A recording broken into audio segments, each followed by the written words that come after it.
Pronto, tá gravando.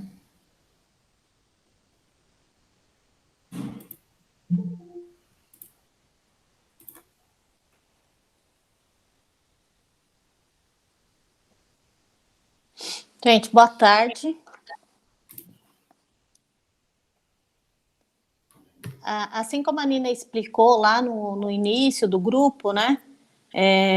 A gente resolveu, né, fazer esses dois mini grupos. A Aline também teve um imprevisto, né, de jogo, então não pôde participar. Então, ao invés de 3, a gente montou 2.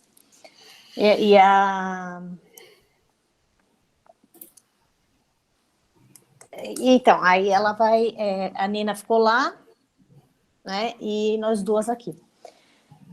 A Marina vai colocar os trechos, né, que a gente separou. Então, a gente pensou na parte ainda da introdução e na primeira parte do capítulo 2. Então, provavelmente, semana que vem, na outra, a gente ainda vai terminar esse capítulo, né? Porque acho que provavelmente não vai dar tempo ainda. Então, a gente vai precisar de mais um encontro para poder terminar esse capítulo. Então, a ideia é o seguinte, a gente pensar, ler, né, esses trechos que nós separamos, conversar sobre eles, pensar na vida cotidiana, se possível pensar na escola, aí a gente vai estimular uns 40 minutos, depois eu e a Marina vai para outra sala, a Nina vem para essa e vocês vão discutir outros trechos e depois a gente vai para o grupo maior. Volta para aquele link lá que o Marcos colocou. Tá? Se alguém quiser fazer alguma pergunta. Vocês estão vendo a tela que eu estou compartilhando? Sim. Tá. Eu tô. Eu vou ficar lá com ele aberto, então eu não consigo ver vocês, tá? Então, se alguém quiser falar alguma coisa do PowerPoint e puder abrir o microfone, é melhor.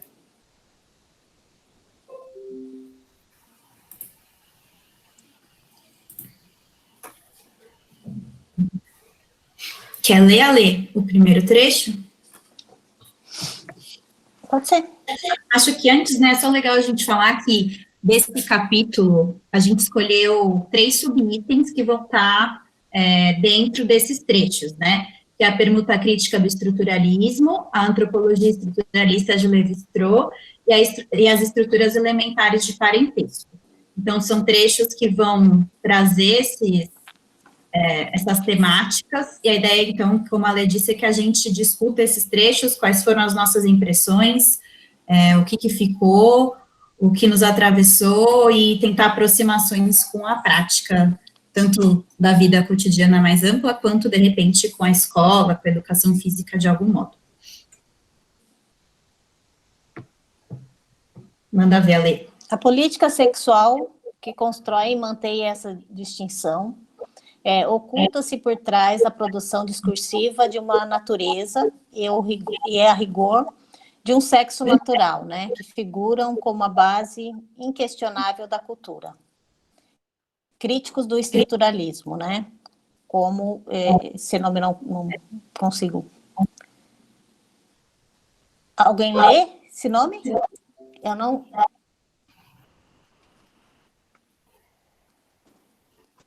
Argumenta que ser o arcabouço universalizante... Vocês estão conseguindo me ouvir? Parece que está falhando. Dá para ouvir, mas é que faz eco com o da Marina, mas é bem baixinho. Eu vou tirar o microfone, calma aí. Não considera a multiplicidade das configurações culturais da natureza, né? Se a própria designização do sexo é política. Então, o sexo, essa que supõe ser a designação mais tosca, busca-se desde sempre fabricado, e as distinções centrais da antropologia estruturalista parecem desmoronar. Localiza-se o mecanismo mediante a qual o sexo se transforma em gênero, pretender estabelecer em termos não biológicos.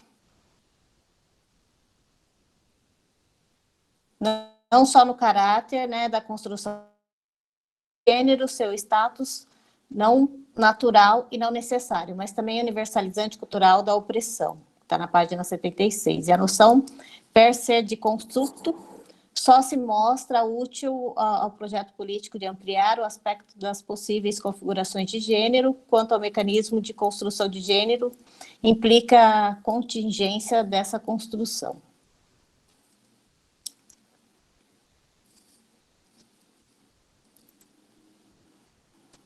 Coloca os outros já, Marina, é melhor.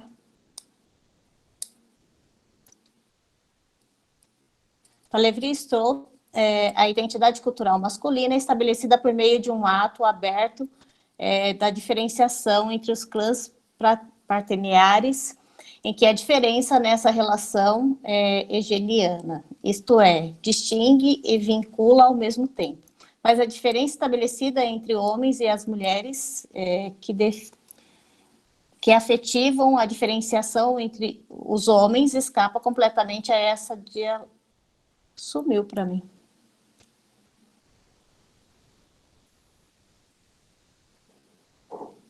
A essa dialética. Em outras palavras,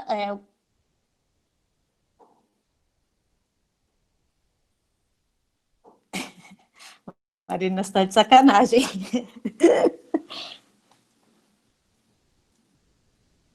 Em outras palavras, o momento diferenciador da troca social parece ser um laço social entre os homens e uma união hegeliana, entre os termos masculinos simultaneamente especificados e individualizado.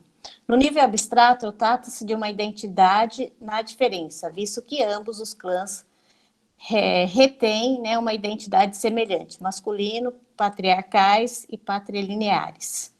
Ostentando nomes diferentes, eles particulam a si mesmo no seio de uma identidade masculina que tudo abrange. Mas que relação institui as mulheres como objeto de troca, inicialmente portadoras de um sobrenome, depois de outro? Que tipo de mecanismo diferenciador distribui as funções do gênero nesse modo? Que espécie de diferenciadora pressuposta e excluída que há na economia hegeliana de Lévi-Strauss? Pela negação explícita e mediadora do masculino, como argumenta Irigaray, nossa, hoje está difícil, essa, mas sempre pressuposta e renegada. Com efeito, a relação entre clãs patrilineares são baseadas...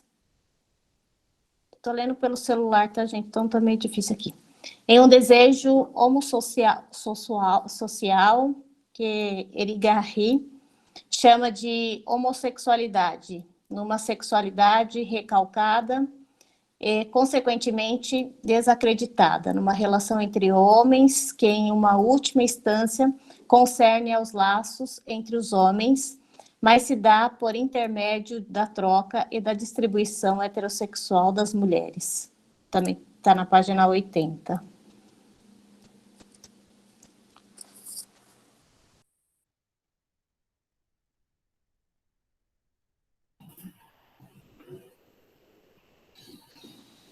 Vocês continuam vendo? Sim. Sim. Ah, beleza. Eu acho que a gente tem que ir por partes, né? Eu acho que sim. Na verdade, assim, a gente no último encontro, a gente tinha ficado com o último trechos, né? E a Aline com esses 3 primeiros, mas devido à impossibilidade, a gente acabou dividindo, né? Então, a ideia é a gente pensar nesses trechos, né? E ver o que isso tem em relação à nossa vida cotidiana, ou fazer um paralelo com a escola, se for possível, né? E daí, o que vocês conseguiram entender?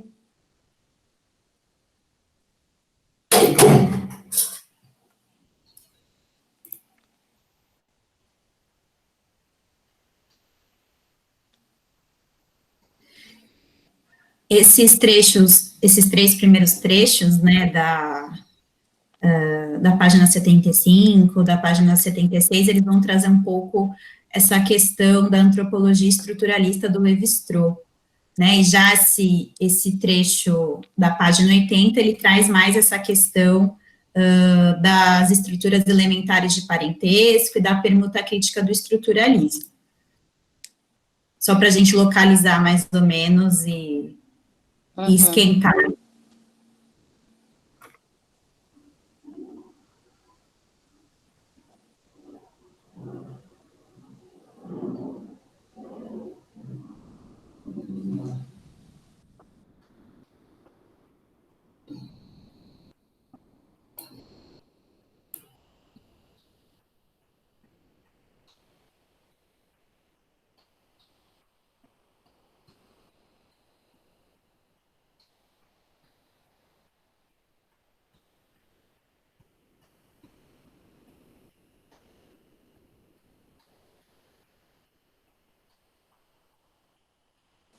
Alguém quer arriscar, começar?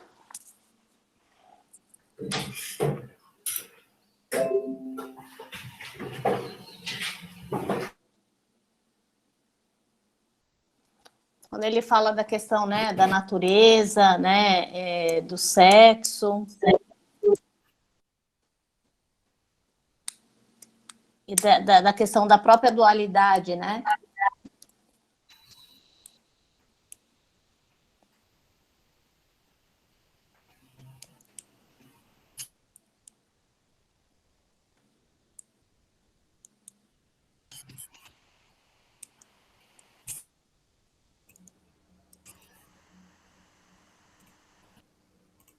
É para jogar qualquer coisa desse trecho aí? Como é que Sim. Porque, assim, o que a gente... Desses trechos, né? O que você pensa disso, ou alguma relação com a escola, com a sua vida? Então, por exemplo, a questão dessa dualidade, né, do que é natural, do que a gente poderia pensar até na questão de como era a educação física antes, dividida a questão do corpo e mente, né? Então, dá só uma pincelada aí. Eu confesso que eu não li com esse olhar tentando chegar na escola, porque eu não sei se essas relações se dão assim de forma imediata, correndo o risco de acabar conectando coisas de maneira muito rasteira, né? O objetivo, assim, eu tentei mais entender o objetivo do capítulo, né? O que já é muito difícil, porque ela traz muita gente para a conversa, né? Você obrigatoriamente você tem que entender um pouquinho desde Hegel, a Levi-Strauss, a Saussure, uma galera, muita gente aqui, né? E também porque então, se esse é o primeiro livro dela, né, que dá origem, bom, imagino que tem outras obras anteriores de pesquisas de mestrado, doutorado, essas coisas. Mas se esse é o primeiro livro que deu início à teorização queer, a gente percebe que ela não se preocupa em fundamentar o conceito de performatividade dela, né? Então, pressupõe-se aqui, como ela cita de Ferrance, do Derrida, mas também sem apontar que é de lá que ela tirou. Então, é um modo de trabalho bem diferente do que a gente está acostumado, né? Daquele fechadinho acadêmico, né? E aí, se for a performatividade derridiana, que eu estou fazendo a leitura a partir daí, né? A ideia de que a relação entre significante e significado sempre escapa, né? Aí esse conceito de diferença, né? Que ao mesmo tempo que é diferente, produz a diferenciação, né? É um termo derridiano para mostrar essa impossibilidade da colagem do significante no significado e como a linguagem vai gerando sempre outras coisas a partir daquilo que escapa. Aí, né, esses dois primeiros, até a permuta crítica do estruturalismo, né, antes de entrar em Lacan, Rivière, etc., me pareceu que ela vai tentar esboçar uma crítica ao estruturalismo, né, não só pelo caráter cientificista do estruturalismo, que é o que a gente está acostumado a ler bastante já, né, o quanto o estruturalismo se pretende uma ciência, o quanto o estruturalismo se pretende uma verdade, né? Então, ainda lá que Saussure, um dos pais da linguagem estruturalista, né, do campo linguístico estruturalista, ele elenque, né, ele, a parte dessa ideia de que é uma construção arbitrária, ainda assim ele cria um sistema fechado, né? Então, e aí foi legal esse capítulo para entender um pouquinho mais Lévi-Strauss, porque nunca me dediquei a ler nada, mas Lévi-Strauss é constantemente citado por Stuart Hall, né? Várias obras que a gente já leu, o Hall trabalha com Lévi-Strauss, dá alguns exemplos, né? Então, naquele livro lá, Identidade e Diferença na Perspectiva dos Estudos Culturais, ele traz, por exemplo, a explicação do Lévi-Strauss da estrutura acerca da comida, né? O quanto cada civilização cozinha de uma maneira, prepara a comida da sua maneira. Então, o ato de cozinhar seria uma estrutura passível de ser analisada, que seria universal entre todos os povos, né? Seria universal entre toda a cultura. Uma estrutura de toda a cultura seria justamente o processo de cozinhar. E aí, né, eu vou jogar aqui as minhas dúvidas.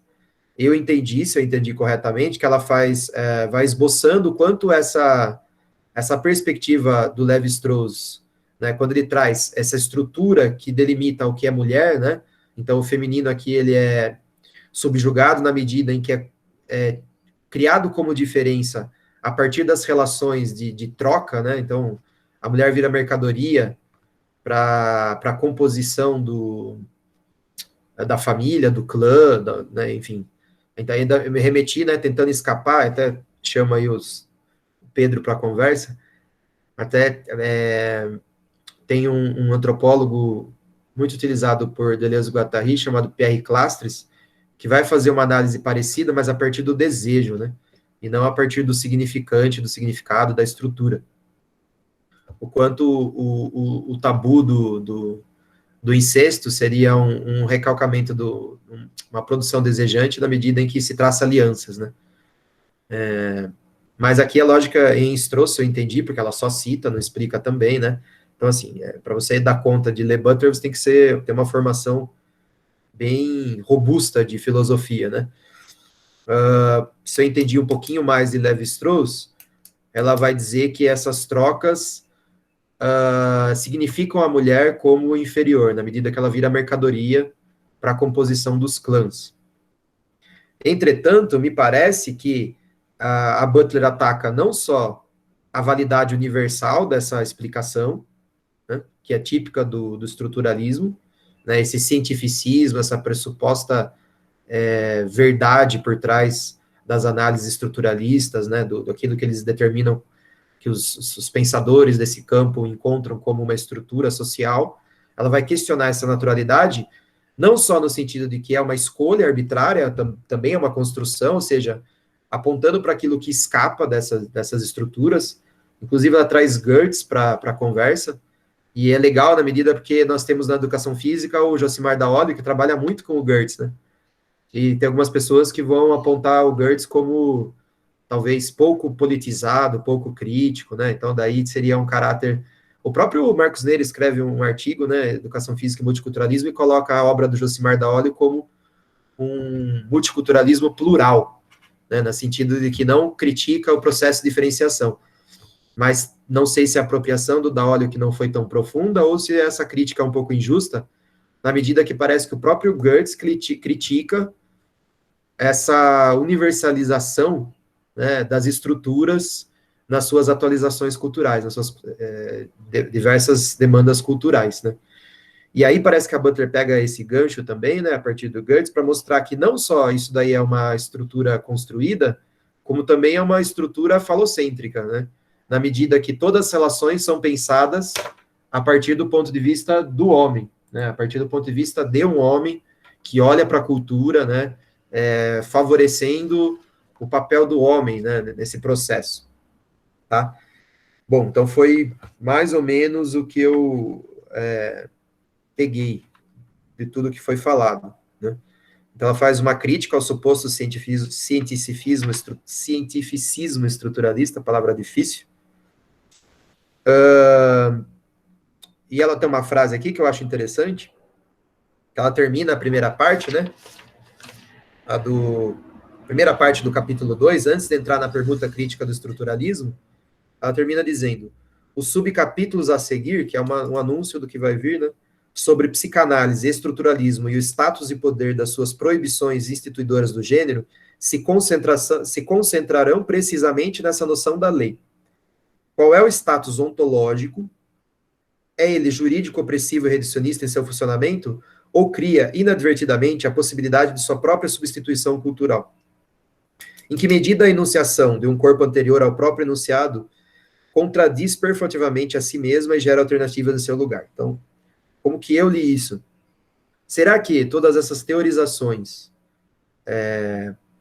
elas performatizam, ou seja, o que elas produzem, né? O que acontece a partir dessas criações teóricas? Então, é um sentido... Aí a Butler se mostra bem pós-estruturalista, né? Se mostra bem esse fazer filosófico da filosofia da diferença, ou pós-estruturalismo. Acho que pós-estruturalismo para ela cai bem, porque ela é da Academia dos Estados Unidos, né? Onde a galera que gosta de se dar esses nomes, né? E mostra bem isso na medida em que ela está menos preocupada em chegar numa verdade, né? Qual é a teoria verdadeira, qual é a teoria que é melhor, né? Mas está pensando em qual é a teoria que funciona e como ela funciona, né? Então, exatamente, o status ontológico é uma ontologia, até uma brincadeira com a palavra, brincadeira entre aspas, é um uso irônico da palavra ontologia, na minha compreensão, porque, inicialmente, a ontologia é o estudo do ser, né? Então, como ele seria chegar na verdade irrefutável da existência de um ser, e de como ele se apresenta. Então, quando ela brinca com diversas ontologias, né, usando a palavra ontologia com a possibilidade de que elas convivam, né, que verdades diferentes convivam, ela acaba trabalhando com a multiplicidade, né? Ela está trabalhando aqui, então, com a multiplicidade de perspectiva, né? Está trabalhando com o caráter construtivo do conhecimento, né? E aí, genealogicamente, ela vai tentar olhar para trás como esses conhecimentos foram produzidos, e eu entendo que ela faz isso somente através da teoria, pelo menos até aqui, né? Talvez aí já vai fazendo um pouco mais de sentido aquela crítica acerca da Butler, dela não trazer o corpo, né? No sentido que ela não está trazendo as práticas que estão sendo feitas, né? Acerca dessas construções que ela trabalha. Então, é um trabalho eminentemente acadêmico. Eu já escutei várias palestras que vão dizer que isso vai se modificando nas obras futuras, mas aqui vai fazendo sentido algumas críticas. No momento que ela trabalha com várias escolas de pensamento, até talvez críticas injustas, né? Porque você não vai fazer tudo num trabalho só, né? Tudo é momento, né? Propósito.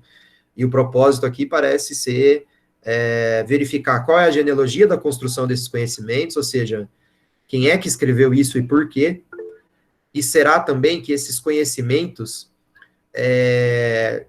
como eles podem operar no sentido de criar uma outra forma de operação que não a proposta inicialmente pelos próprios autores, né? Então, assim, com certeza, questionar a neutralidade, mas não só a neutralidade científica, mas também uma suposta, o falocentrismo por trás dessas teorizações, né?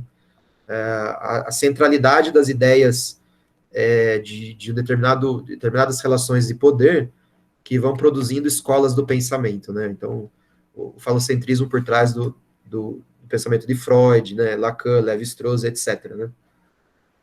Bom, pelo menos para essa primeira parte, eu acho que é isso que ela fala, né?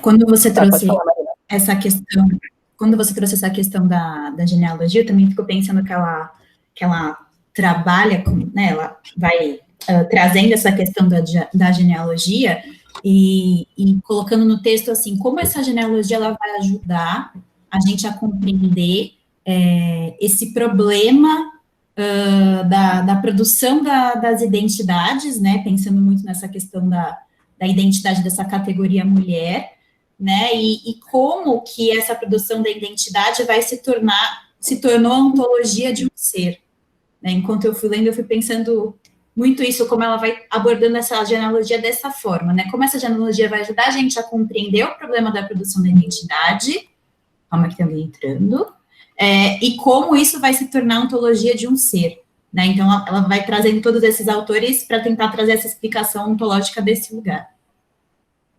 Sim? Eu fiquei pensando, quando o Rubens estava falando, porque desde a semana passada, dos outros encontros, na verdade, a gente tem falado muito sobre essa questão da forma da escrita dela, né, e sobre essa questão das citações que ela traz, etc.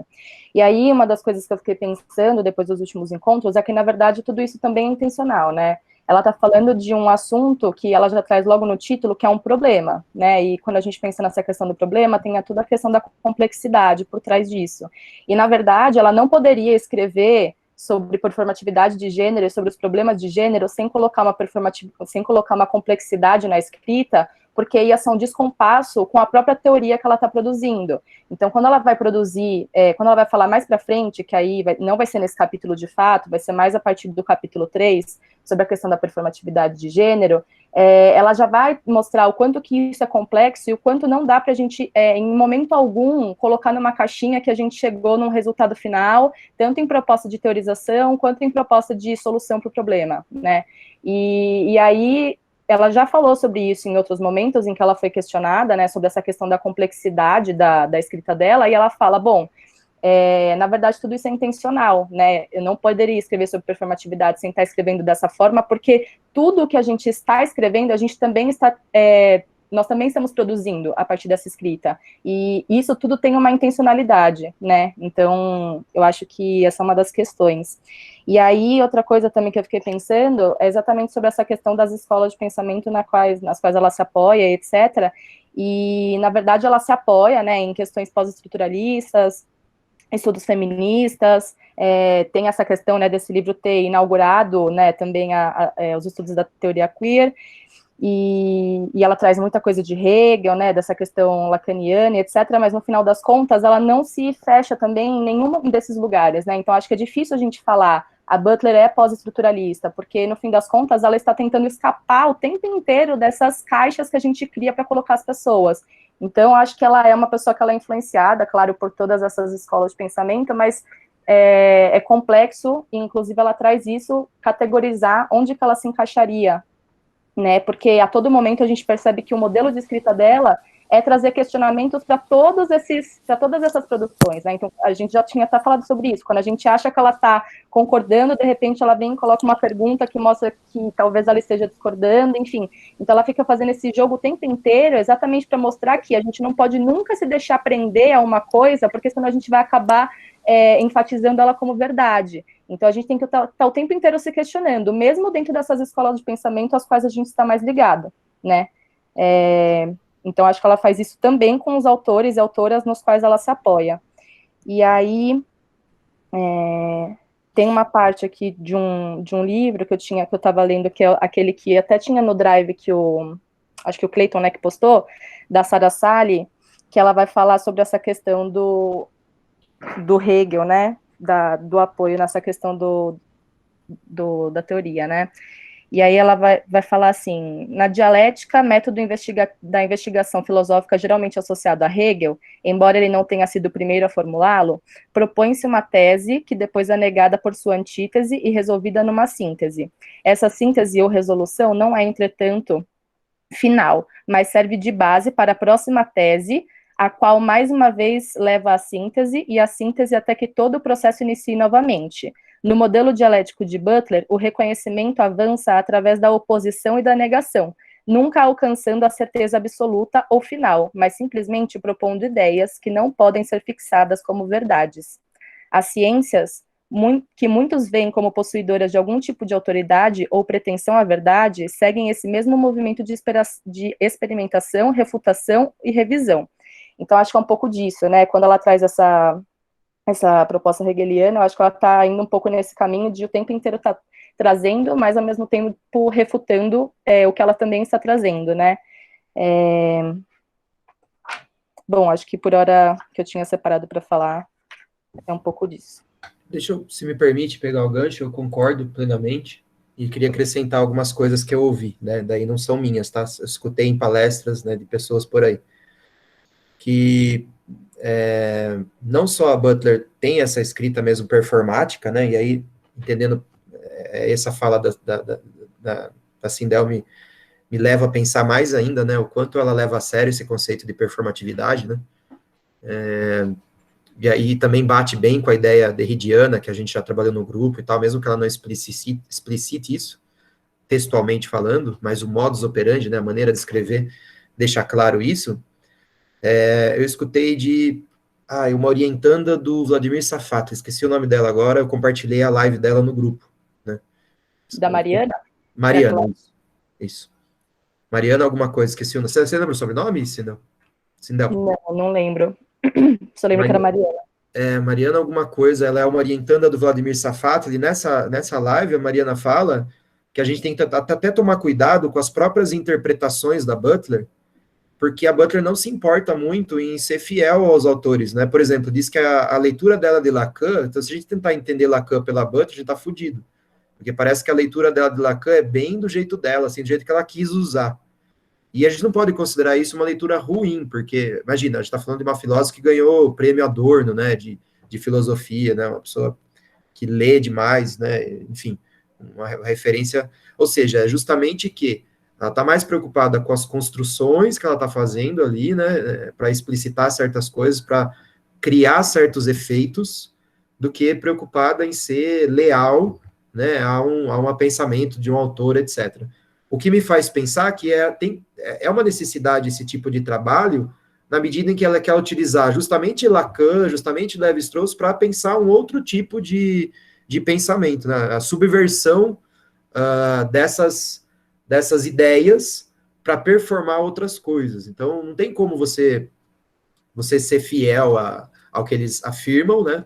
E sim utilizar a maneira como eles te inspiram a pensar outras coisas. Tá? Então, acho que casa muito bem com o que a Mariana falou, por exemplo. Queria só complementar.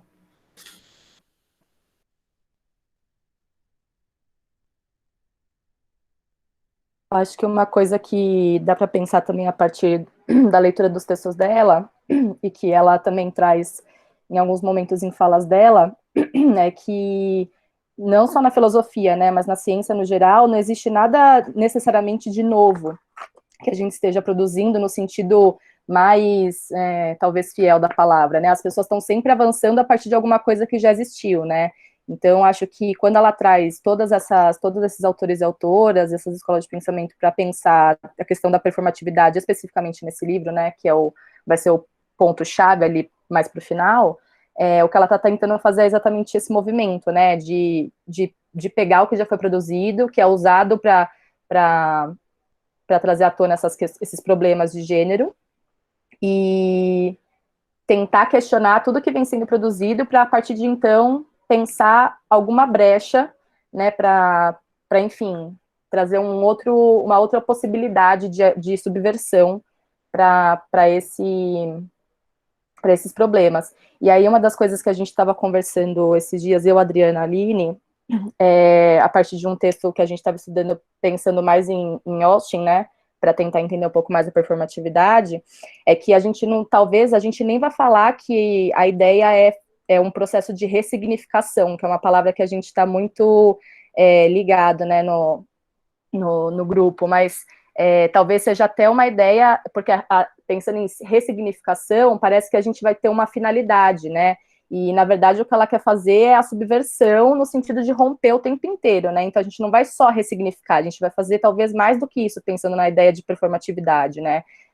Uma produção outra, tem a ideia desse corpo que as pessoas às vezes questionam que ela não traz, mas desse corpo que vai estar produzindo o tempo inteiro, né? Então, essa ideia dos atos perlocutórios que Austin traz, eles são bastante importantes para a gente pensar nessa questão das produções outras através de uma ação que ela é concreta, por mais que tenha outros vieses, que não só a concretude da ação.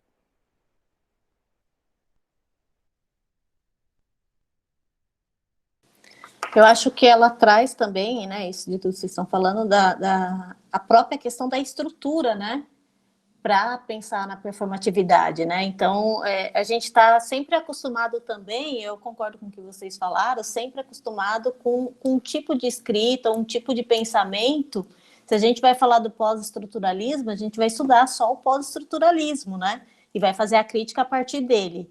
Quando ela traz autores, né, estruturalistas para dialogar, né, nessas questões e traz autores, né? E que não cita autores também, né?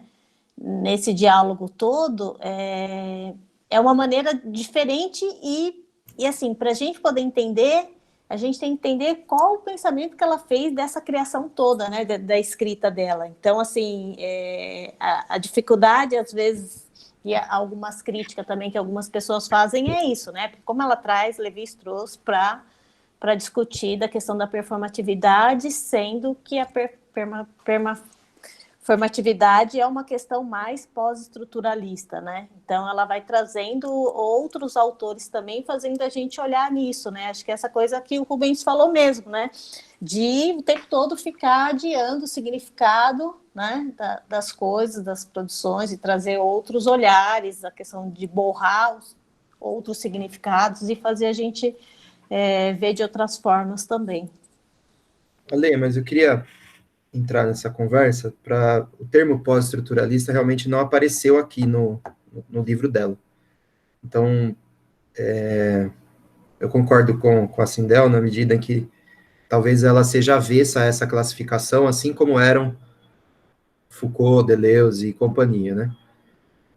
Mas a gente tem esse costume de tentar criar escolas do pensamento, tentar encontrar aproximações, e aí o pessoal dos Estados Unidos, né, que tem a academia estadunidense ansiosa por criar nomenclaturas, eles que criam essa ideia de pós-estruturalismo, né? Mas ela, apesar de vir dessa academia, até o presente momento aqui, ela está operando muito mais aos moldes da filosofia francesa contemporânea, sei lá, né? Me parece muito um trabalho aos moldes Foucaultianos, aos moldes deleuzianos, dessa maneira. E isso é avesso a qualquer classificação e também traz para a conversa qualquer pensamento, né? Então, acho que a gente não pode cair na armadilha de achar que o pensamento pós-estruturalista é conversar somente com o autor pós-estruturalista. Ao contrário, né? Por exemplo, em Anti-Édipo Mil Platôs, o que Deleuze vai fazer junto com Guattari é justamente conversar com Marx e Freud, né? Então, que são aí clássicos do pensamento moderno, né? Então, mas eu tô mais com a Sindel na medida em que ela não apresenta nenhuma filiação a esse pensamento classificatório. Eu diria até que esse pensamento classificatório é mais assim da ordem das pessoas que têm que publicar artigo, que têm que ficar, sabe, escrevendo, igual a gente, assim, que a gente tem que ficar escrevendo as coisas e dando nome, e preocupado com látis, e preocupado com produção acadêmica. Ela, me parece, está muito mais ali num patamar de um filósofo que olha para o mundo com outro olhar, que está cagando para essas coisinhas acadêmicas, e o que ela quer mesmo é produzir ideias que movam o mundo, né? Tanto que, segundo a Mariana também, né, eu estou repetindo aqui, foi muito impactada pela uma live de quase 2 horas, ela ajuda muito a pensar esse livro. A Butler, depois que ela sofre as críticas, ela passa a ser quase uma ativista, né?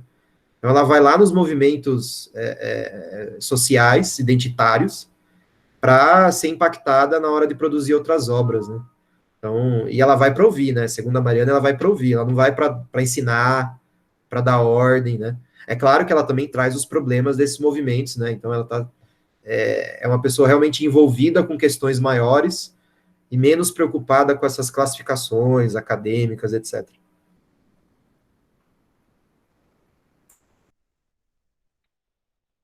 Em alguns momentos muito pontuais da obra, ela se posiciona como pós-estruturalista. Eu lembro porque eu fiquei com a parte do prefácio, né? Então, no prefácio ela vai fazer alguma menção. Deixa eu ver se eu encontro aqui. Bom, mas enfim, não é uma questão de maior importância, né? Mas bem pontualmente ela se filia ao pós-estruturalismo.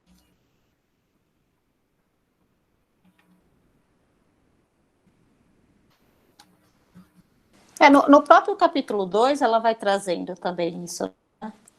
Da questão do pós-estruturalismo. É que eu estou tentando achar a página aqui. Acho que na página 59. 59, ela vem trazendo, né? A questão do pós-estruturalismo, da questão da linguagem, da cultura, né? E eu tinha até anotado aqui, né? que ela fala que é o pós-estruturalismo rompe com as noções de totalidade, universalidade, né, e as estruturas binárias. Então, ela traz também, né?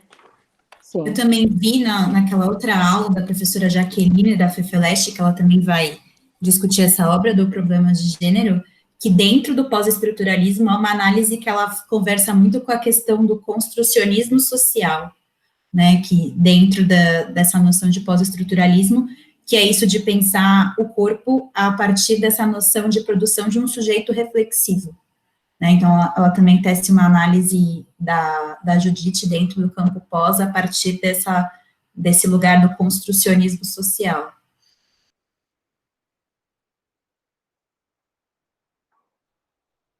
Gostei bastante também dessa explicação da Sindel, de que ela faz uma espécie de uma dialética hegeliana sui generis, né? Então, em vez da síntese, antítese, ou melhor, em vez da tese, antítese e uma síntese, a síntese dela é sempre aberta, né? Ou inacabada, ela nunca fecha, né? Achei bem interessante essa ideia. Que é meio que um quase teoria da multiplicidade da filosofia francesa, mas meio, né, diferente. Mas assim, com o intuito mesmo de não fechar, né?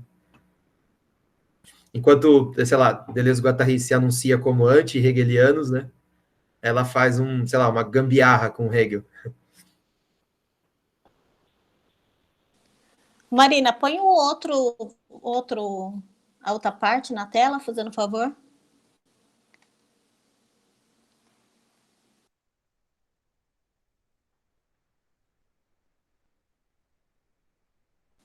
Cadê o Pedro, que tá quietinho? Eu tô aqui. Eu discordo de algumas coisas que vocês falaram, mas eu tô pensando.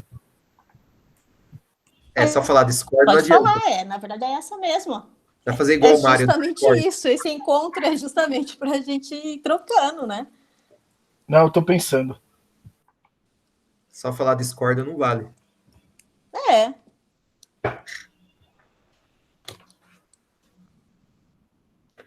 Bom, se ninguém vai por nada, eu posso colocar, acho que é exatamente aí. Sim. É só para... A questão da troca.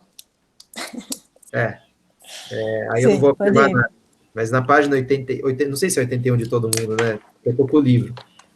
Na página 81, ela diz: a famosa afirmação de Lévi-Strauss que o surgimento do pensamento simbólico deve ter exigido que as mulheres, como as palavras, fossem coisas a serem trocadas, sugere uma necessidade que o próprio Lévi-Strauss induz, a partir da posição retrospectiva de observador transparente, das pretensas estruturas universais da cultura. Mas a expressão deve ter exigido só aparece como uma inferência performativa. Não sei, eu queria ouvi-los, assim, o que vocês entenderam dessa ideia por trás de uma inferência performativa, né? Será que seria no sentido de que, ao pressupor certas coisas, o Lévi-Strauss, ao invés de descobrir uma ideia, ele colocou para circular uma ideia? Seria alguma coisa assim? Fiquei com essa... Me incomodou não entender esse trecho. Eu acho que pensando na questão da ideia de performatividade que ela vai tirar do Austin, talvez o que ela tenha que dizer com isso, né, e claro, é uma leitura minha, é que no final das contas não tem nada que a gente, né, que nós por dizermos estamos só dizendo, né, no final das contas a gente diz e produz. Então todas essas teorias que são criadas para falar sobre gênero, ou mesmo as coisas que são faladas no cotidiano, elas estão produzindo gênero, né? Então, quando ela vai falar sobre inferência performativa, eu leio um pouco nesse sentido. Tanto que, se você for pensar no sentido, sei lá, quando, exemplo, né? Se você pega a questão do casamento, pensando nessa questão do ato perlocutório, né? Que é o que vai influenciar a teoria da performatividade. Na questão na hora do casamento, em que o padre fala, eu os declaro marido e mulher, nesse ato de fala, ele está produzindo uma realidade que antes não existia. Então, ele é conferido de um poder que possibilita ele de criar essa realidade. Então, ele consegue, por conta desse poder que é atribuído a ele, criar essa realidade de dois sujeitos estarem sendo nomeados marido e mulher. Se fosse, por exemplo, pensar... se você fosse pensar numa outra situação, se fosse um sujeito que não tivesse, né, nomeado de um poder numa determinada situação, ele não conseguiria criar aquela realidade, porque também tem um pouco dessa questão de que local que o sujeito está colocado ali, né? Então, não sei, pensando um pouco talvez nesse sentido. Então, indo no que você falou, então, quando o Levi-Strauss diz que as mulheres se tornam mercadorias porque eram trocadas, na verdade, ele não está explicando como as coisas eram, mas está criando a ideia de uma mulher como mercadoria. Isso é uma leitura que eu fiz, mas é isso. Não saberia também dizer com propriedade. Acho que faz algum sentido, sim. Também entendo mais ou menos por aí. Porque se ela está fazendo uma crítica aos estruturalistas para pensar outras coisas, né? Sim. Eu acho que, no final das contas, todas essas questões, elas remetem muito, que eu acho que tem mais para frente até essa questão da crítica à identidade, que vai aparecer, enfim, porque é isso, né, mesmo quando a gente, do nosso lugar de grupo subalternizado, a gente acaba nos apegando a essa identidade para produzir movimentos de resistência, a gente continua produzindo essa identidade, né, que no final das contas, enfim, são coisas que já são faladas também por outras pessoas, né. Então, acho que é isso que ela quer, que é uma das críticas que ela faz aos movimentos feministas, né, também. Então, esse apego que continua produzindo. Eu acho que talvez nesse sentido, a fala do Levi-Strauss seria a mesma coisa, né? Ao falar, ele produz, e aí, ao continuar produzindo, repetindo incessantemente, porque é exatamente essa repetição incessante que continua mantendo a produção, né? Não é só o falar uma vez, é o falar e falar de novo, e falar de novo, e falar de novo. Então, eu acho que essa propagação dessa ideia que continua mantendo um determinado lugar que acaba caindo nessa ideia de estrutura, né? De uma coisa fixa da natureza, etc. Sim.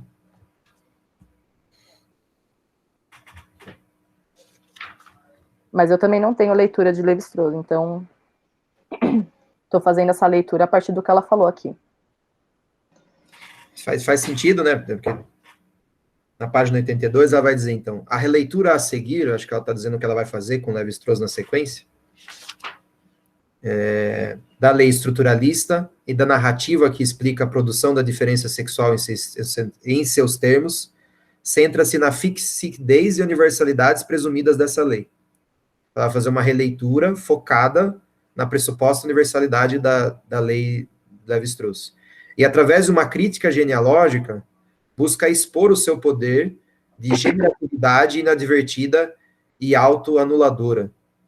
Então, ela vai fazer uma crítica, né, como essas teorias circulam e continuam voltando, e no final ela termina, né, aí faz várias questões e termina. É possível especificar a generatividade dessa lei como variável, ou até mesmo como subversiva, ou seja, será que a gente pode usar essa ideia para produzir outras coisas, né? Porque subverter, eu estou entendendo aqui, né, produzir outras coisas, escapar dessa relação opressora. Não no sentido dialético, no sentido de que, não no sentido dialético clássico de que vai produzir uma síntese, mas no sentido dialético gambiarra dela de que vai produzir outras coisas. Pelo menos fez sentido para mim agora.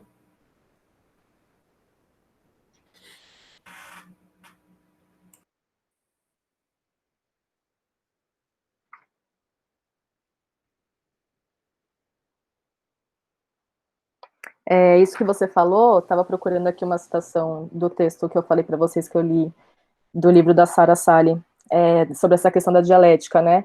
Ela fala assim: ao ler os textos da Butler, notamos que fazer perguntas é seu estilo preferido, mas apenas muito raramente ela lhes dá respostas.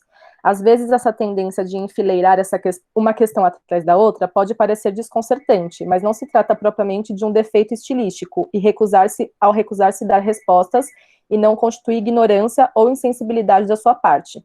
Isso ocorre porque, tal como os sujeitos sobre os quais ela fala, os trabalhos de Butler são eles próprios parte de um processo ou de um devir que não tem origem e não tem fim. Na verdade, de um processo no qual a origem e o fim são rejeitados, como sendo opressivamente e talvez mesmo violentamente lineares ou teleológicos, isto é, movendo-se em direção a um fim ou a um resultado final. Se tentássemos representar o trabalho da Butler num gráfico, não veríamos suas ideias progredindo numa linha direta de A a M e depois a Z, mas em vez disso, o movimento do seu pensamento se assemelharia mais a uma faixa de Möbius, ou a uma série delas, pois suas teorias rodeiam e contornam as questões sem tentar resolvê-las. Então, acho que isso é um pouco do que você falou, né, sobre essa questão da ideia da dialética, não dessa dialética, né, mais como é entendida, né. Enfim. Sim. Vocês conseguiriam visualizar essas questões, por exemplo, no dia a dia, na prática, ou transportar para a escola?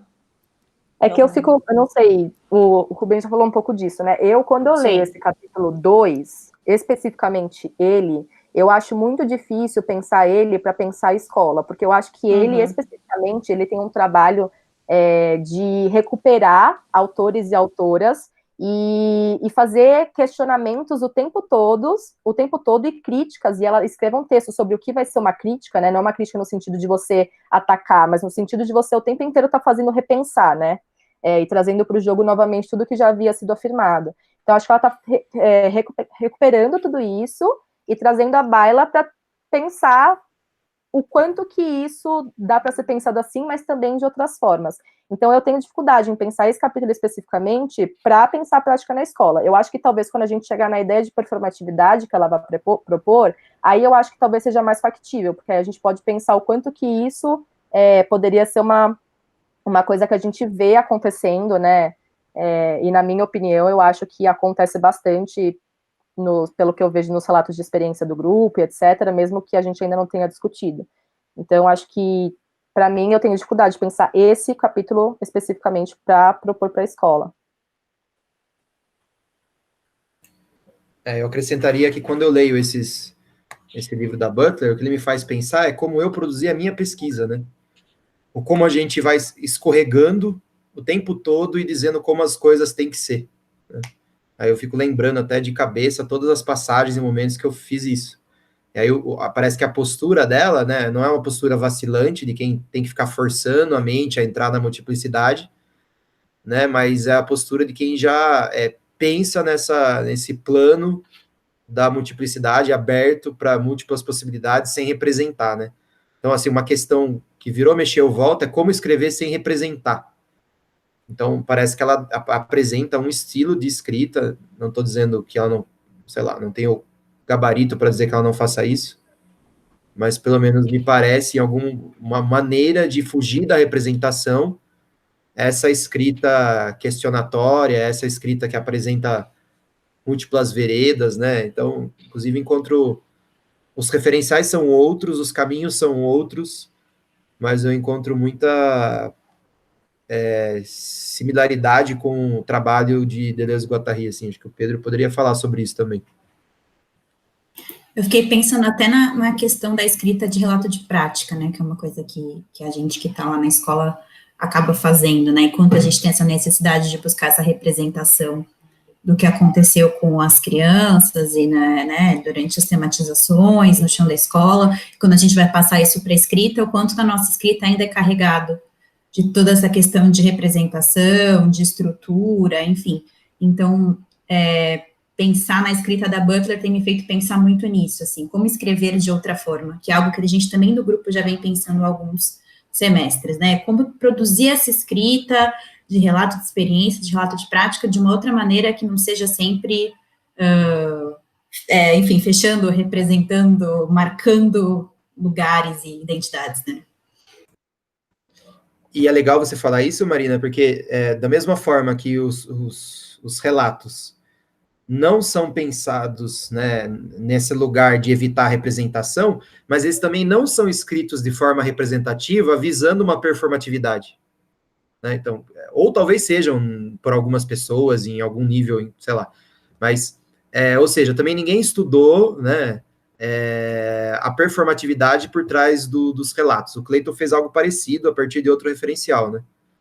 Mas eu acho que os relatos não quero aqui eu representar, mas eu pressuponho que não seja uma prática comum, não só não representar na escrita do relato, mas também não pensar na performatividade do relato pós-produção. Pelo menos nunca ouvi essas falas circularem no grupo, exceto no trabalho do Cleito. Quando eu estava analisando os relatos, eu fiquei muito tocado por alguns textos do Foucault, em que ele vai, e é difícil a gente escapar disso, né? Ele vai falar de uma espécie de uma laicização da confissão. Então, o que era antes restrito ao âmbito do confessionário religioso, hoje a gente confessa no psiquiatra, no psicólogo, na escola, né? E o relato tem um pouco disso, né? De confissão das práticas, né? A gente confessa e manifesta ali uma verdade acerca de uma prática pedagógica que a gente está colocando em ação, né?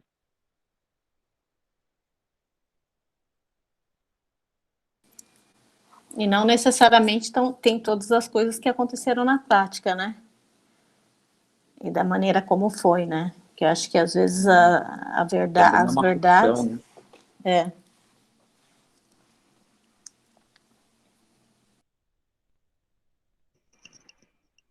Tem alguém inscrito? Posso participar aí? Sua vez, Pedro. Boa, Pedro. Pode ir.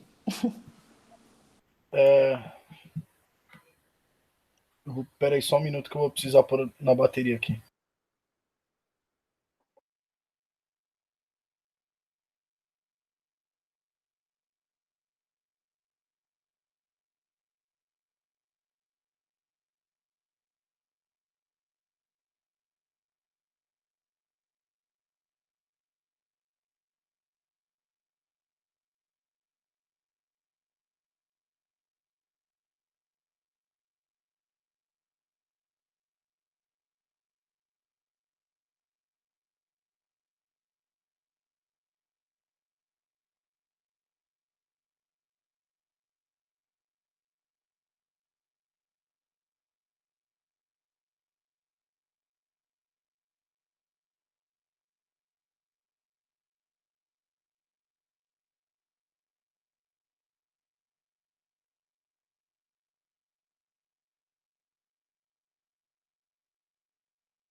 Oba, Oi, Pedro.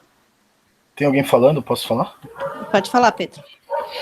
Então, bom, essa segunda parte do livro eu achei até um pouco mais difícil, porque eu conheço muito pouco de psicanálise, né? Lacan, eu acho que eu nunca li nada assim. Mas quando ele tenta dialogar tanto com o Levi-Strauss quanto o nome do o outro antropólogo lá, ou qualquer, eu esqueci o nome. Um texto ou o que eu falei? Não, aquele do que o professor da Unicamp lá, o Josimar, estudou. Geertz, isso. Clifford Geertz, né? Então, o que eu conheço do Levi-Strauss, né? Ele, inclusive, morou no Brasil, né? Mas ele viajava pelo mundo e pegava elementos incomuns, né? Que as sociedades se organizavam, né? E aí ele dizia que esses elementos, que apesar de culturais, são elementos estruturantes de uma vida. Então, por exemplo, a brincadeira de pega-pega é uma brincadeira que você vai encontrar em muitas sociedades.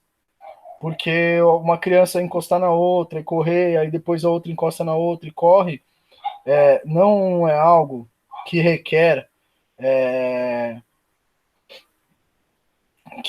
um agenciamento muito grande por parte dos sujeitos para que isso seja criado. Então, assim como a pesca, tem os exemplos dele, tem a perna de pau, são muitos elementos que são comuns em todas as sociedades que você for ao redor do mundo, elas desenvolveram práticas culturais semelhantes, né? E aí por isso que vai dizer que ele é um estruturalista. Apesar dele ser um culturalista, né? Ele é um antropólogo culturalista, ele também é estruturalista. E aí ele foi observar nessas questões em relação à família e ele identificou que, por exemplo, em muitas delas, o incesto era algo a ser evitado, por inúmeros motivos, por inúmeras razões, eles atribuíam a várias coisas, mas que em inúmeras dessas sociedades o incesto era algo evitado, né? Então aí mais um elemento que ele vai chamar de estruturante do ser humano, né? Logo ele é um antropólogo, então ele acredita que exista coisas muito específicas do ser humano, assim. E eu acho que o Lacan, ele fala um pouquinho das questões da sexualidade no que tange a mulher, mas sempre em oposição ao homem, né? Sempre a mulher como aquilo que está faltando no homem, né? Aquilo que não tem no homem. Eu lembro que eu fiz uma disciplina de psicanálise na FEUSP e a professora falava do quanto era o quanto os travestis chamavam a atenção, né? O quanto na psicanálise o papel do travesti era muito forte, justamente porque ele é aquela mulher que não falta nada, né? Nessas concepções, né? De Freud, Lacan, né? Eu não concordo com isso. E aí, indo para outro cara que ela cita, que é o da dialética hegeliana, que é assim, então se a gente tem uma tese, tudo vai girar em torno dessa tese. E aí eles vão dizer, o que eu entendi dela, né, que mesmo na psicanálise ou na antropologia, quando a gente vai identificar estruturas, o homem é sempre a referência. E esse é o grande problema. Então eu acho que ela faz ela faz uma crítica, né, ao que os dois vão escrever, tanto ao Levi-Strauss, por ser inclusive estruturalista, né, o antropólogo estruturalista, e ao Lacan, né, porque as duas propostas se baseiam em propostas, uma que a mulher é sempre em oposição a alguma coisa, então ela é dialética, né, a mulher é a antítese. Tudo bem? A mulher tem a tese, que é o homem, eu falo, a antítese, que é a mulher, e a síntese seria, sei lá, o casamento, né? Eu não sei. Agora, como eu falei, meu conhecimento em relação a Lacan é bem, bem, bem pequeno. Mas aí seria o casamento.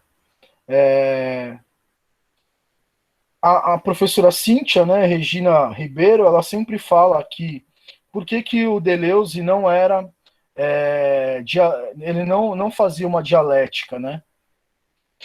Porque ele não compactuava ou ele procurava bombardear a primeira afirmação, que é a tese, né? E como que você bombardeia a primeira afirmação? Colocando outra pergunta, né? Você não põe uma antítese, você não põe uma outra versão do fato, mas você põe outra pergunta. Aí você põe outra pergunta, aí você põe outra pergunta, que é esse esquema da escrita dela que a Sindel leu aí pra gente, e eu concordo, né? O pensamento moderno seja ele de esquerda ou de direita em si, né, a racionalidade moderna, ela nos exige uma finalidade, ela nos exige uma síntese, né? Que a gente conclua alguma coisa. E aí, ela, como uma pós-estruturalista, né, vai vindo com essas várias perguntas e várias perguntas. A ideia não é que ela não saiba responder, inclusive, né? Longe disso. É que é o próprio formato da escrita, né? Se você não nomeia as coisas, e se você produz efeitos, uma pergunta talvez ela não nomeie a resposta, ela não te dê a resposta, mas ela produz efeitos em quem está, né, quem tá sendo perguntado. Eu acho que isso é muito bonito, isso é muito comum, inclusive, nos filósofos pós-estruturalistas, né? Pelo menos, eu acho que foi mais ou menos isso que eu entendi. Ela discorda, né? Ela traz esses dois aí para fundamentar a argumentação dela, que o problema não é a mulher ser diferente do homem, porque eu já estou automaticamente estabelecendo uma relação de que o homem é a tese, né? Aí a ideia do falocentrismo. Mesmo a diferença, e aqui nesse parágrafo que está destacado, fica bem claro, né? A diferença nessa perspectiva é sempre a diferença em relação a algo, né? É sempre a diferença em relação ao hegemônico, ao dominante, e a tentativa aqui é de que a mulher ela seja algo desvinculado com o falo, desvinculado com o homem, algo, né, as mulheres no caso, né?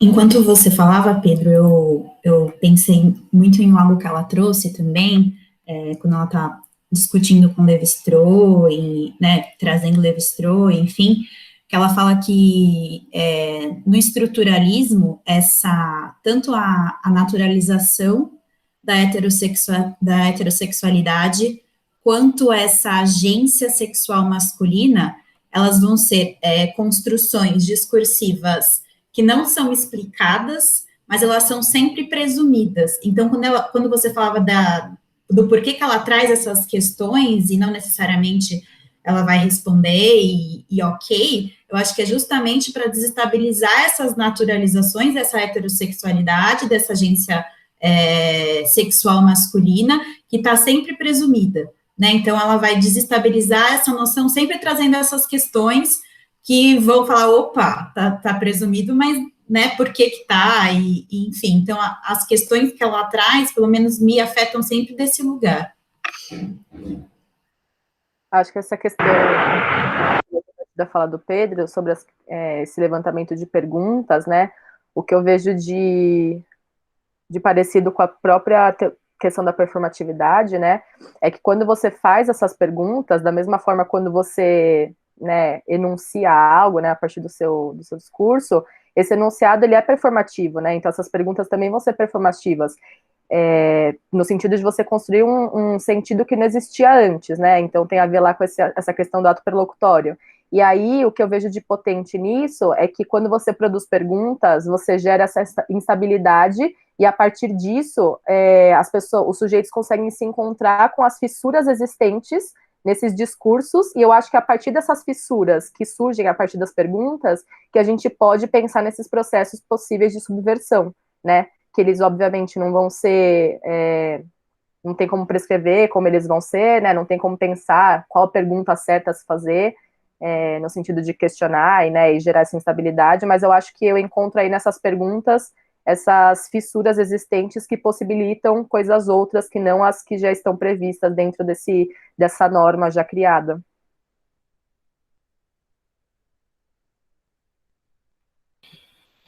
Eu acho que tem uma questão legal que primeiro, quando ele traz essa relação hegeliana da diferença, não é algo positivo, não é algo que ela está elogiando, não é um uso diferente que ela está fazendo da dialética, né? Ao contrário, O Hegel, ele é um filósofo, ele é um idealista, né? Ele é um dos pais aí da própria modernidade, da filosofia moderna, da racionalidade moderna, né? Então, eu acho que não é essa proposta, foi aquilo que eu estava tentando ouvir um pouco mais do que o Rubens estava falando e talvez eu não entendi da mesma forma. Eu acho que aqui ela traz o Lévi-Strauss e o Lacan nesse primeiro momento, mas para mostrar que ainda que o discurso, isso é importante, eu acho, né? Ainda que o discurso sobre sexualidade, sobre várias coisas, a gente fale assim, isso é cultural, né? Então a gente puxa a balança para a concepção culturalista, né? Ainda que a gente faça isso, se a referência for o homem, a gente avança muito pouco. Eu acho que ela traz esses dois para, né, de uma forma aí, eu estou pensando de uma forma muito simples, né? Mas eu acho que é para fazer esse uso, entendeu? Então eu falo assim, não adianta dizer que as coisas são culturais, beleza, é cultural, mas, né, todo referencial cultural observado, né, e pego de novo aí o exemplo do Lévi-Strauss, é de que o homem é a tese, de que o homem é a referência. E isso não tem adiantado muito. E aí, mais para frente, quando ela vai trazer a ideia da mascarada, né, que eu até tinha comentado no encontro anterior, e acho que hoje também não sei se vai dar tempo, né, o que é a mascarada? Uma pergunta que ela Vai ficar faz para o próximo, Pedro. uma pergunta que ela faz é o que a mascarada, né, o que a mulher mascarada se passando por homem esconde, né? É muito louco isso. Mas beleza. Gente, desculpa, Pedro, interromper, tem um recado lá do outro grupo.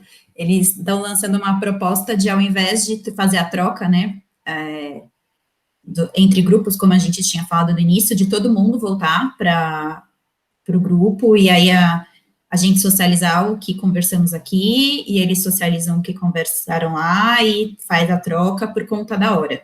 Mas também há a possibilidade de trocar como a gente tinha combinado inicialmente. Então, é para ver o que vocês preferem. Eles preferem que todo mundo volte para o grupão grande e faça essa troca lá mesmo. Eu também. Eu também. Então, quando a gente considerar que está tranquilo aqui, a gente já pode voltar lá para a sala, então, é só avisar. Eu acho que pode ser já, na verdade. Eu só queria comentar, porque provavelmente não vai fazer sentido no grupo maior, que eu não acho que seja uma defesa do Hegel clássico, em hipótese alguma também. Mas eu estou pressupondo que ela faz um uso próprio da dialética hegeliana, que não é o mesmo uso hegeliano, muito influenciado pela fala da Marina, que eu preciso decorar o nome dela, o sobrenome, quando ela vai argumentar que a Butler trabalha com Hegel, não igual o Deleuze e Guattari trabalha com Marx. Eles são marxistas, mas a sua maneira, né, desenvolvendo. Agora, aí falta muita leitura, né, para poder afirmar esse tipo de coisa. E nesse próprio texto, até onde a gente leu, também não dá elementos assim. Mas eu tô com o Pedro também. Eu não acho que ela usa Hegel no sentido clássico da modernidade, hipótese alguma. Pedro, eu não. Você tinha dito, né, que você discordava. A partir da sua fala, eu não consegui visualizar discordância em relação ao que a gente tinha falado anteriormente. E indo para as questões da psicanálise, do Lacan, por exemplo, para usar uma metáfora aqui que é própria da gente da educação física, eu acho que cabe muito mais a gente pensar no que a psicanálise traz, né, do homem e mulher, o homem como agonista e a mulher como sinergista, né, do que tese e antítese, porque antítese seria uma uma tese mais elaborada, né? E, de fato, não é isso que acontece, né? Não é nesses termos que a psicanálise vai colocar a mulher, né? Olha, O Cleiton, quando o Rubens falou, o Rubens não estava falando não estava falando da Marina, né? O Rubens estava falando da live que ele viu, é isso? Então, mas a live que eu vi é a Marina falando. Mas não é É a Mariana, mas não é, Mariana. isso. mas Aqui, não ó, é Mariana Pimentel Fischer. A Cindel colocou no chat. Ah, tá. Então, bom, eu não assisti a live, eu precisava ver. Eu estou me atendo ao parágrafo, ao que eu li e ao parágrafo que está aqui. Então, ó, rapidinho, sendo bem preciso. Para Que página que é? Não, o slide aqui, ó, página 80. Ó, para Levi-Strauss, a identidade cultural masculina é estabelecida por meio de um ato aberto, de diferenciação entre clãs patrilineares, em que a diferença nessa relação é hegeliana, ou seja, a diferença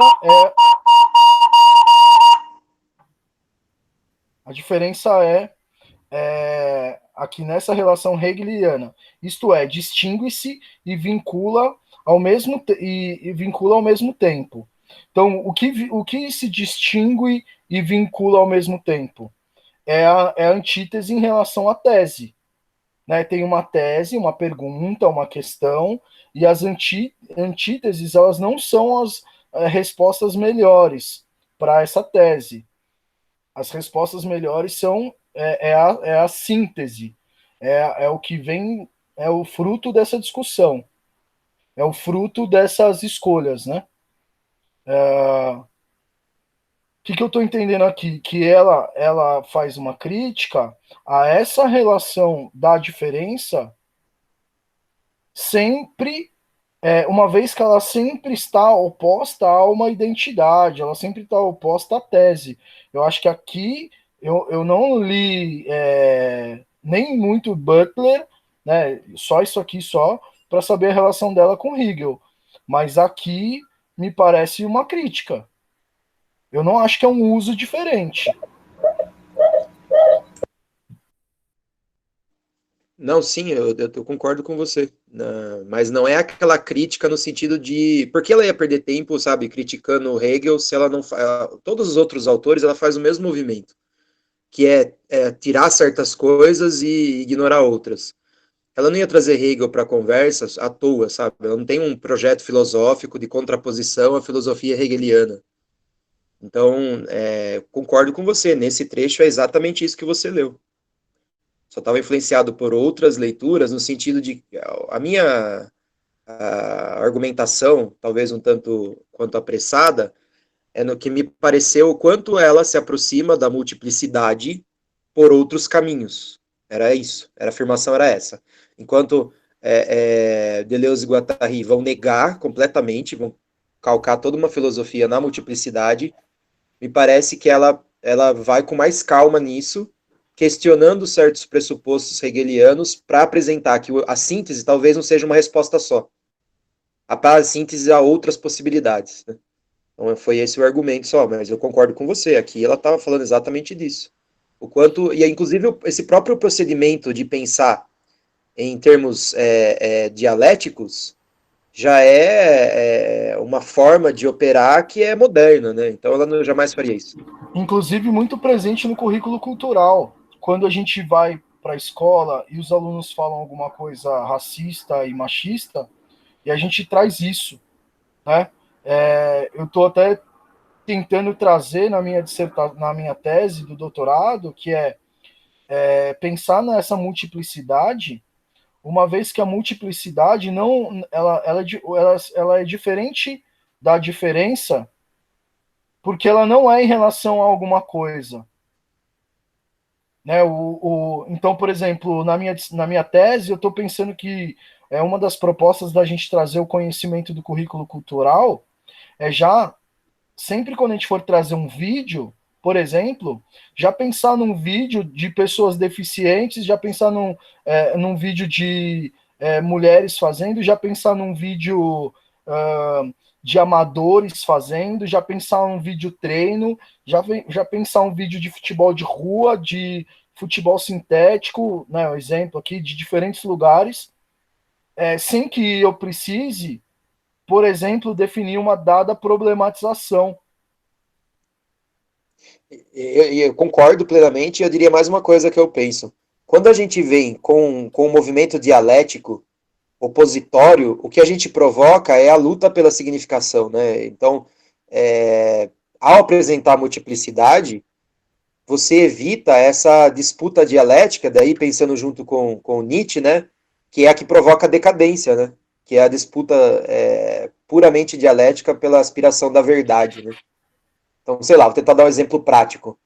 De repente, pessoas que eram para ser, sei lá, compor de alguma forma, compor ideias, elas acabam se enfrentando por coisas mínimas, porque você vem com esse pensamento de confronto, né, dialético, de enfrentamento, a partir e isso eu também vejo no currículo cultural, né, aparecem certas frases, vamos tematizar isso agora, porque o objetivo é extinguir esse outro pensamento da face da Terra, sabe, um negócio meio assim.